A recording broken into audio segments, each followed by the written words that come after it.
Goedenavond, good evening, fellow South Africans and citizens of the world. What an exciting night we've had, haven't we? Now, I got an email from someone who's got further insight into what's going on in South Africa when it comes to the pilots. And I'll just call him Dr. S. Dr. S writes, "Just watch your video regarding our CAA. Let me add the story a little. Being involved in aviation for many years, I've accumulated some knowledge, some good, some bad. I decided to let my son get into aviation as South African pilots still had and still have a good name throughout the world. He trained from 2005 to 2009 to become a commercial helicopter pilot. Today he is a highly rated pilot, flying presidents and other famous people, including the notorious Guptas. He can tell you a few stories, I bet he can. To come to the point, as the commercial pilot's exam are quite tough, many private pilots struggle to pass the commercial pilot's exam first time. Usually takes quite a few attempts to pass all 9 subjects. Most do eventually, but there are always those who prefer an easier route. Both his future in-laws worked for SAA Technical.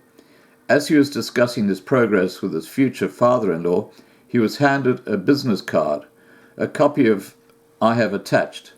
That person would be willing for a fee to manipulate the exams, which were done by computer. He did not accept mainly because he did pass all 9 subjects with very good marks, although it took some considerable effort.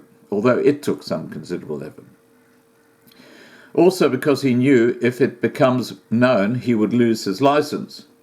5 years of training and 1.5 million rand of costs in all gone to waste. And it was only a few years ago that more fake licenses were discovered. As far as I can remember, some Nigerian pilots were also implicated. Please note that I do not insinuate that the person on the business card did anything illegal. I have no proof whatsoever as my son did not use his services. But you might be able to pass it on to people who might know a bit more than me.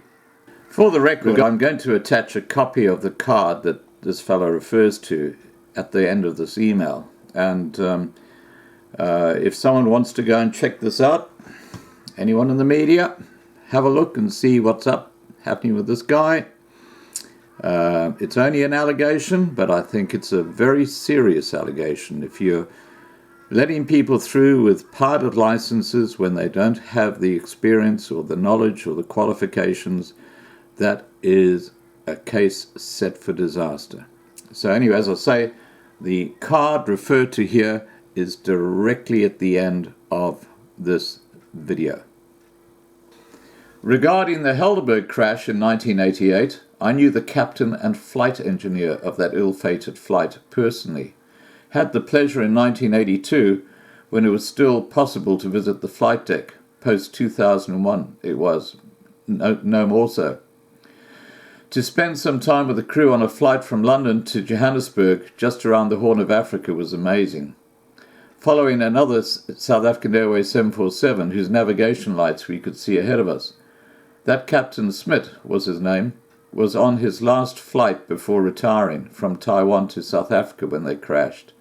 My good friend Paul, who was the chief South African Airways flight engineer at the time, had to go and tell his wife of the flight engineer of the doomed flight the sad news.